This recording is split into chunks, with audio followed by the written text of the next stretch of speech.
Cependant, compte tenu de la médiatisation du combat de samedi, de l'attente autour de ton niveau en MMA et surtout de tout le trash talk auquel tu as pris part, est-ce que tu dirais que ce combat est le moment où tu auras eu le plus de pression dans ta vie de combattant?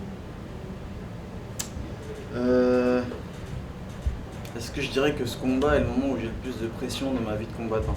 Non, pas du tout.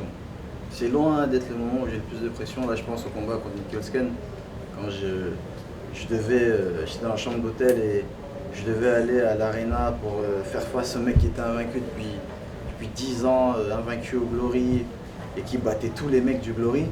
Et moi, j'arrivais à 24 ans avec juste une photomontage où j'avais sa ceinture autour de ma taille. Ça, c'était le moment le plus flippant de ma carrière. Là, Jordan Zebo. Mais face à Nick Holzken, tu avais tout à prouver encore, alors que là, tu as tout à perdre. C'est vrai qu'il y a une pression quand on a tout à prouver et il y a une pression différente quand on a tout à perdre et rien à prouver. Mais là, c'est vraiment. J'ai vraiment un sentiment différent et là, je suis sérieux quand je dis ça, c'est que je sens comme si c'était mon moment de briller en fait. C'est-à-dire là, j'ai vraiment envie de m'amuser. Parce qu'il n'y a rien qui. Comment dire? Jordan, il n'a rien pour m'effrayer. Maintenant, aux yeux du public, il a ses takedowns, il a son timing, il est imposant et c'est pas un striker, donc c'est plus un lutteur entre guillemets, même si pour moi, c'est pas du tout un lutteur. Et j'estime que je lutte mieux que lui et que mon grappling est même meilleur que le sien, mais personne ne sait. J'ai l'impression vraiment que là, je vais m'amuser et je vais surprendre tout le monde. Donc il n'y a pas de pression. Il y a la pression du combat, parce qu'on ne veut pas prendre un mauvais coup, parce que tout peut arriver. Hein. Je fais le mec, je parle, à un moment, une seconde d'instation, si je prends un high kick, je suis mort sur Twitter. Donc moi, la pression elle est juste là en fait. Sinon, à part ça, je vais m'amuser, je pense. Donc c'est une bonne pression. Ok, merci. Question suivante. Bonjour Cédric. Question que j'ai posée à Jordan juste avant toi, qui est passé avant toi. Je lui ai demandé qu'est-ce qu'il a vu. C'est pour ça que ça sent le faux. Je lui ai demandé, parce que tu déclarais justement hier, après votre premier face-à-face, que tu avais vu la peur dans ses yeux. Je lui ai demandé si lui, il pensait avoir transmis la peur via son regard, et surtout qu'est-ce qu'il avait vu dans ton regard à toi. Et lui, il m'a dit qu'au contraire, de ta déclaration, c'est dans le mien qu'il avait vu. Voilà, c'est plutôt dans tes yeux qu'il avait vu, pas vraiment la peur, mais plutôt une sorte de doute, comme si tu t'étais dit, ah ouais, il est là quand même, tu vois. Est-ce que toi, tu peux nous confirmer plus ou moins ça, et est-ce que tu nous confirmes surtout avoir vu la peur dans ses yeux? Non, c'est vrai, je vais être honnête. Quand je l'ai vu en face de moi et que j'ai vu sa chemise, je me suis dit, ah ouais, d'accord quand même. Donc là, il a vu le doute dans mes yeux, quand j'ai vu sa chemise. Mais sinon, à part ça, non, pas du tout. Après, je pense que, on le sait, Jordan, c'est pas un trash talker, c'est pas un mec qui parle, donc c'est plus un timide. Et il a reçu, je pense, des conseils de sa team qui nous dit voilà, te laisse pas, essaye de répondre, essaye de faire ceci. Donc c'est pour ça qu'il essaye de dire oui, j'ai vu la peur dans son regard, etc. Mais c'est pas sincère. Voilà, mais je lui en veux pas. Moi, je suis sincère. C'est-à-dire, moi, il y a plus de 80 fois, j'ai eu ce genre de face à face. J'ai eu des adversaires à 2 cm de mon nez, plus de 80 fois dans ma vie. Et je sais reconnaître quelqu'un qui flippe, je sais reconnaître quelqu'un qui est déterminé. Après, les deux prennent un KO quand même, on peut déterminer et prendre un KO. Je sais reconnaître. Lui, je dirais pas qu'il flippait, mais je dirais qu'il se rend pas compte en fait. Dans ses yeux, j'ai vu qu'il avait la pression. Voilà, c'est pas de la peur, ça reste un combattant. Hein, tu vois, ça reste un combattant, on a vu ses performances, c'est pas un timide dans le ring, dans la cage. Donc ça reste un combattant, mais j'ai vu qu'il était très stressé et qu'il n'avait pas l'habitude de ça. On dit souvent justement qu'au face-à-face, l'un des deux combattants prend un petit peu l'ascendant juste au regard. C'est ce que tu as ressenti toi justement hier? Moi j'ai pris l'ascendant, à partir du moment où il a accepté le combat, déjà j'avais pris l'ascendant, c'était bouclé d'avance. Donc l'ascendant je l'ai déjà depuis longtemps, dès mon premier post sur les réseaux sociaux. Ça a rajouté? Oui, et je voyais là ça. Il m'a eu en face de moi, il m'a eu en face de lui, il a vu la décontraction, il a vu la sérénité, il a senti l'énergie et surtout à un moment, j'ai arrêté de rigoler, j'ai vraiment regardé, je lui ai montré que, t'as vu, je rigole, je monte mes dents, etc. Mais je m'appelle pas Guignol. Et dans le ring, tu vas prendre un KO, je te le dis, tu vois, en rigolant, mais tu vas prendre un KO. Tu peux pas savoir ce que ça fait. Je lui ai demandé, t'as déjà pris un KO, Jordan? Il dit, oui, il essayait de changer de sujet un peu. J'ai dit, non, Jordan, t'as déjà pris un KO? Il dit, oui, ça arrive, j'ai jamais pris de KO. Et je vais pas en prendre samedi. Tu vois. Et j'ai vu dans ses yeux que je disais, merde, pourquoi j'ai accepté, tu vois. C'est vrai qu'à chaque fois, tu nous as pronostiqué dans le mythe. On sait qu'à ton dernier combat, c'était même moi qui t'avais demandé personnellement de nous pronostiquer un round. Tu m'as donné le round exact où ça s'est fini face à Pavel Klimas. forcément, je vais te demander la même chose, vu que maintenant tu as une crédibilité dans tes propres pronos. S'il te plaît, Cédric, quand est-ce qu'allons-nous voir Jordan au sol d'après tes Alors là, il y a plusieurs choses qui se battent, plusieurs idées qui se battent dans ma tête. Je me dis, est-ce que je fais du Cédric Doumbé? Je l'éteins en premier round. Là, j'ai pas trop le temps, après il y a une after, je dois aller avec Kylian et tout, on va s'enjailler. Non mais dans le halal. Et je me dis, soit je fais ça, soit j'écoute vraiment les fans qui me disent, non, on a payé, on vient de Belgique, on vient de Suisse, on vient de Luxembourg, fais durer. Quel fan t'a dit ça? Aucun fan ne veut que ça dure. Hein. Si. On veut tous que ça si, s'éteigne si. comme t'as dit. Ils veulent que je fasse durer. Ils veulent que je fasse durer, que je mette KO au deuxième ou au troisième round. On a payé, on veut quand même voir, amuse-toi avec lui. Moi je dirais plus qu'en fait il y a deux solutions. C'est soit j'ai raison et c'est vraiment pas ce qui va se passer et à la première droite ça va être fini pour lui. Quand je dis ça va être fini, il va pas tomber à la première droite bien sûr. C'est-à-dire il va comprendre que c'est mort. C'est-à-dire à la première droite il va se dire bon maintenant il faut que je perde au point. Il faut que je survive en fait. Soit il va être un peu coriace, je vais décider de m'amuser avec lui, de le balader, c'est-à-dire de mettre en place une stratégie. Parce que je vais me dire bon je vais pas me mettre KO comme ça avec 2-3 coups, je vais mettre une stratégie et là je le mettrai KO au deuxième. Donc ça se joue entre le premier et le deuxième. Question suivante. Bonjour Cédric, Tom pour Stade Perform. Agnès parlait de ta réponse à cette question sur la pression, avec tout le trash talking, etc. Est-ce que tu ne penses pas que la plus grosse pression est sur toi justement, ce combat? La plus grosse pression est sur moi, oui c'est sûr. La plus grosse, ça ne veut pas dire qu'elle est immense, c'est juste qu'elle est plus grande, c'est vrai. La plus grosse pression elle est sur moi clairement. Mais comme je disais tout à l'heure, c'est une pression, c'est une bonne pression. En fait, la différence avec les autres combats, c'est que vraiment, je sais pas comment expliquer. Par exemple, le précédent combat contre Klimas, c'était un peu la même chose, c'est-à-dire que Klimas c'est inconnu, il y a 10% qui disent que je combats des plombiers. Si je perds contre un plombier, comme ils disent, là c'est très chaud pour moi. Donc j'avais quand même une pression et j'avais pas le même niveau technique. Là, j'avais pas la même préparation. Là, j'ai une préparation, elle est incroyable. Elle n'est pas proportionnelle on va dire, à la valeur de mon adversaire, mais plus à la valeur de l'enjeu. Comme tout le monde le sait là, c'est le MMA, il a pris une ampleur de fou en France. Et tous les médias commencent à s'intéresser au MMA, à moi, qui était plus connu dans le milieu du sport de combat. Là, il y a des boulangères, des pâtissiers, des plombiers, même qui me reconnaissent dans la rue. Et du coup, ça veut dire que tout le monde s'intéresse à ce combat. Et donc il y a une grosse pression, parce que la plupart des gens, ils m'ont jamais vu combattre, ils ont juste mes vidéos YouTube. Donc ils se disent, ce mec, il parle beaucoup, ah, je vais regarder son combat. T'imagines, c'est le premier combat qu'il voit, je perds, et moi je dis, en fait, ce mec-là, c'est lui le plombier, tu vois ce que je veux dire? Donc il y a une grosse pression sur moi, mais vu le combat, quand je parle juste du sport, vu le combat que c'est, au contraire, je suis content. Parce qu'en fait, moi, dans ma tête, je me dis, intimement, lui, en fait, là, il y a une grosse... C'est-à-dire, tout le monde attend ce combat. En vrai, c'est un combat facile pour moi, donc c'est tout bénef. Tu vois ce que je veux dire? C'est pas une ceinture contre Chimaev, c'est pas une ceinture contre Magomed ou Malatov. Là, je me dis, oh, là, ça va être chaud. Et là, il y a une pression qui est proportionnelle à l'enjeu. Non, là, la pression, c'est-à-dire l'engouement qu'il y a, il n'est pas proportionnel à ce que je vais lui faire. Question suivante. Ça me parlait de Cédric, tu parles beaucoup du fait que le sport, c'est un peu ta scène à toi, que c'est là où tu peux le plus t'exprimer et divertir les gens tout en te mettant en scène. Un peu comme si le Cédric Petit, qui rêvait peut-être de jouer dans des films, de devenir une référence sur scène avec le parcours difficile qu'il a eu, n'avait pas eu cette chance et a trouvé un exutoire dans la cage. Est-ce que tu peux nous dire c'est quoi ton rapport avec le sport et pourquoi tu fais ça? Alors, j'ai toujours eu un public plus ou moins important, plus ou moins différent. Quand j'étais petit, par exemple, je me souviens encore des scènes où, en fin d'année, je me mettais debout sur la chaise et j'imitais tous les profs un par un. Et les gens rigolaient, et même la prof elle rigolait. J'ai toujours eu un public, j'ai toujours eu ce rapport avec l'humour. J'ai toujours aimé faire rire, divertir les gens. Le sport, ça m'offrait une scène aussi, parce qu'il y avait les frasques avant les combats, il y avait comment dire, le combat en lui-même, ou même pendant le combat, j'esquive un coup, je vais faire un peu de cinéma, les gens vont rire. Ça, c'est le moment où je kiffe en fait. Et il y a l'après-combat, où je charrie mes adversaires, etc. Et après, parfois, je redeviens un peu aussi sérieux et je montre beaucoup de respect à l'adversaire parce que c'est un sport difficile qu'on fait. Donc en fait, mon rapport avec le sport, c'est juste que, comment dire, je suis juste un mec, un humoriste qui est bon dans ce qu'il fait, c'est tout. C'est-à-dire, moi à la base, j'aime faire rire, mais j'arrive et j'ai découvert ce talent, quel combat, le punch, le coup d'œil, et vas-y, si je cite toutes mes qualités, on n'a pas fini et je pense qu'on n'a pas le temps. Et donc j'ai juste découvert ça et puis j'essaye d'allier les deux parce que les deux ne sont pas incompatibles. Aujourd'hui les gens parlent de trash talk et c'est vrai qu'en réfléchissant, c'est pas du trash talk que je fais.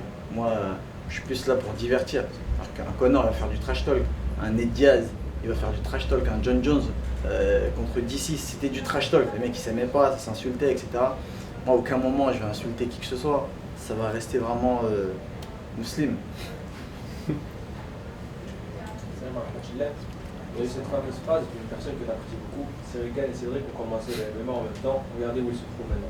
Comment tu as pris cette déclaration et est-ce que tu peux nous expliquer les raisons qui ont fait que toi, qui étais déjà déterminé à devenir le meilleur en 2018, après son temps à vraiment s'affirmer dans ce sport? Bon, en fait c'est une phrase qui est fausse, elle est débile en fait.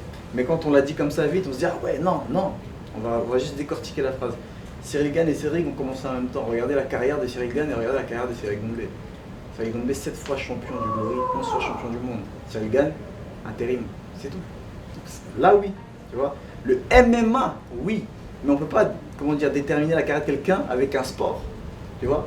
Viens on prend la carrière de Cyril Gane en kickboxing, en pied-point, viens on prend la carrière de Cyril Doumbé en pied-point. Ah, il n'y a pas de match. Viens on prend la carrière de Cyril Gane en MMA, la carrière de Cyril Doumbé en MMA, oui il y a match. Parce que Cyril Doumbé il a commencé le MMA après, tu vois, c'est pas parce que je suis venu dans la salle pour venir tester, faire un peu de sprawl avec Nassourdine et Francis Ngannou, qu'on peut être comparable sur le MMA, tu vois. Lui, il avait déjà arrêté le pied-point, pas moi. Quand je suis allé tester le MMA chez Fernand Lopez, j'étais en train de défendre mes ceintures encore, tu vois. Je l'ai défendu encore 4-5 fois, donc c'est pas comparable. Next question. It's actually going to be in English. Yeah. There's been some rumours around the hotel that there might be some superstar guests in attendance on fight night. Irish. English. English? Ah, okay. Is there anything you can tell us about who might be in attendance to watch the fight on Saturday? En gros, on a annoncé plusieurs personnalités qui viendraient dans le combat. Est-ce que tu as des nouvelles? Est-ce que tu as des noms de gens qui pourraient venir samedi soir au combat, de personnalités? Oui, bien sûr. Tous des amis proches, hein. On mange ensemble tous les samedis. Mais comme Kylian. Ah oui, in English? Oh, sorry. I can translate. Je me suis lâché. Ouais. Yeah, of course. We got people like Kylian Mbappé is very good. For some people, the best French soccer player. We got Francis Ngannou. Is not a secret right now. We got Djibril Cissé. We got DJ Snake. You know. We got Maître Gims also. We got Black M. We got Cedric Doumbé. And a lot of names, I forgot. You've spoken about in the past having a sort of a friendship with Killian. Have you spoken to him recently? Did he speak about your fight on Saturday? No, not recently. But he said that he will come, with some friend. The half of the PSG team will be there, and they say they will come to support, and they are really enjoying the trash talking, the press conference, they're enjoying my social media, and they can't wait for the fight.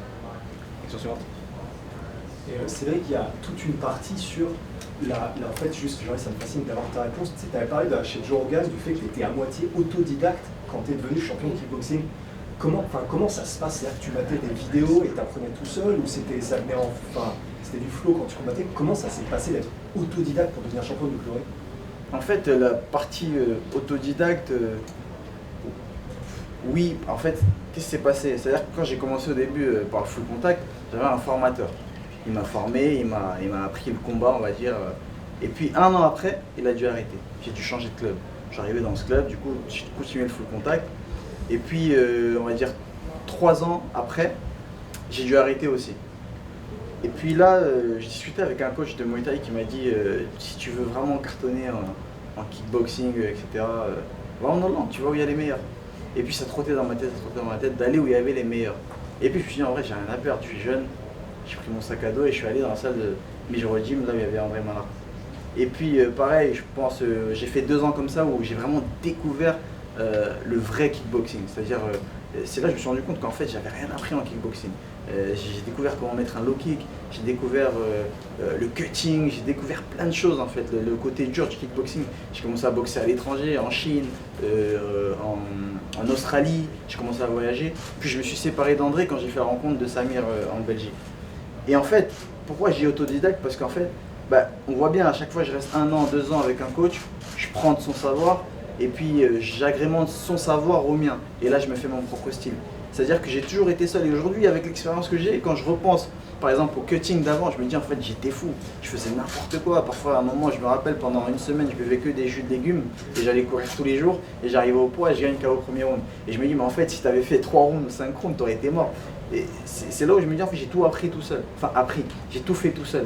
Et il y a une période de ma vie où je faisais n'importe quoi parce que pas d'expérience et j'étais pas entouré. Et pareil, j'ai toujours été sauvé en fait dans mes combats. C'est-à-dire que oui, je regardais des vidéos de combattants, je regardais des vidéos de Nicky Hosken, de Robin Van Roosmalen, Artem Vekitov, j'aimais beaucoup son style, je regardais Badrari et en fait j'apprenais comme ça les techniques. Mais on va dire c'est pas aussi cliché, c'est-à-dire je voyais une technique chez Badrari et je la refaisais, non, je voyais les combats et j'agrémentais, je me faisais mon propre style en fait comme ça. Et depuis cette période-là, j'ai toujours traîné avec Abdallah et on s'entraînait ensemble, il me tenait les paroles, il me donnait la leçon et on était comme ça à l'arrache dans la fosse au lion. Et voilà comment je suis devenu champion du monde. En prenant en fait chez la plupart des coachs que j'ai croisés. Donc autodidacte, on va dire non parce que j'ai pas appris tout seul, mais on va dire j'ai pioché un peu chez de nombreux coachs et j'ai fait mon propre style. 2 questions restantes, la prochaine ici. Last couple. Salut Cédric, Jordan tout à l'heure disait qu'il avait très peu regardé tes combats. Est-ce qu'il a eu tort? Et est-ce que toi tu as pu regarder un petit peu ses combats en MMA? Alors moi il n'y a pas beaucoup de combats, surtout qu'il y a des combats qui ne sont pas disponibles sur YouTube. Je vais être honnête, et c'est vrai, j'ai regardé 1 minute d'un combat, je crois que il était en bleu, il avait un short bleu, je crois que c'était à l'étranger. Et il combattait je crois que c'était un mec assez grand, un lutteur peut-être. J'ai regardé 1 minute, c'est bon, j'en avais assez. Parce que je regarde jamais les combats en entier, ça me saoule. Même les miens, ça me saoule. Voilà, les miens, attention, ça se finit à chaque fois. Voilà. Donc je regarde jamais les combats en entier, ça me saoule un peu. Et j'ai juste besoin d'1 minute, d'1 ou 2 minutes pour analyser un adversaire. C'est ce que j'ai fait avec Jordan, j'ai regardé un peu, j'ai dit c'est bon, je sais ce qu'il va faire, je connais son style. Et puis je voyais les highlights passer avec Karim, avec tous ceux qu'il a combattu là dans l'organisation de son coach. Je voyais un peu les réflexes, tu vois, les réactions qu'il avait, ça me suffit. Parce que je ne vais pas regarder un combat pour... peut-être que j'ai tort, mais c'est ma manière de faire. J'ai pas envie d'analyser un combat, vraiment tout ce qu'il fait, attends il bouge l'orteil quand je fais ça, quand je fais ci, un peu à la John Jones, je fais pas ça parce que j'arrive, je vais un peu au feeling, tu vois. Donc je sais à quoi m'attendre, je sais s'il est grand, je sais s'il est petit, je sais si c'est un lutteur, je sais si c'est un striker, ça me suffit pour arriver et pas être surpris en imaginant un boxeur lambda et je vois en fait c'est un lutteur roi, non, j'étais pas prêt. Donc j'ai regardé un peu mais j'ai pas vraiment analysé. Et lui il a eu tort de ne pas regarder tes combats? Lui non parce que qu'il regarde ou qu'il regarde pas, tu vois, quand elle arrive, ça change rien du tout. Donc il a eu tort parce que vraiment déjà qu'il a aucune chance pour ce combat, si en plus de ça il fait pas les causes pour pouvoir avoir une once de chance, c'est qu'il est vraiment fou. La dernière question ici. Bonjour Cédric. Je veux savoir ce que tu pensais de la décision du PFL d'avoir choisi le Zénith de Paris plutôt que l'Accor Hotel, sachant que tu avais déjà rempli l'Accor Hotel au Glory. Alors c'est juste une erreur, mais pas du PFL. C'est parce que j'étais pas booké sur la carte PFL quand ils ont réservé la salle. Je crois que c'était 1 an avant, si je dis pas de bêtises, ils avaient réservé la salle 1 an avant. J'ai été booké tard sur le PFL parce que il faut savoir que j'étais censé combattre en juin aux États-Unis, donc j'étais pas censé recombattre en septembre à Paris.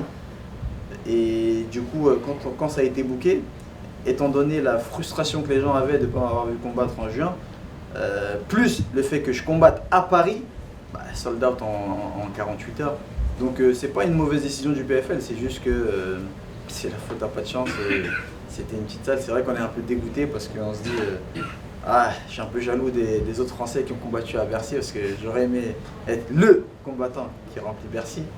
Mais c'est comme ça, on va remplir le Zénith et surtout il y a un truc très important que je voulais rappeler au public, c'est que quand je vais arriver, parce que je vais faire un truc qu'on n'a jamais vu dans l'histoire du sport de combat, toutes disciplines confondues, quand je vais arriver dans la salle et que je vais crier Jordan et que le public va répondre t'es mort, ça va me galvaniser pour arriver en face de Jordan et bah Donc et ça, le c'est mettre sérieux. KO. C'est sérieux. Ah, ça c'est vraiment sérieux. Ça c'est vraiment un truc que je vais faire. Le public doit se préparer à crier tes Le public doit se préparer à crier tes Combien de fois? 3 fois? 2 fois? Autant de fois que je vais dire Jordan. Ok. Et même dans le combat, quand je vais mettre une Jordan, je vais m'amuser avec lui. Là, je vais vraiment kiffer prendre mon pied. Ok. Let's go. Merci les gars. Merci. End. Merci. Thank you, Cedric. Thank you.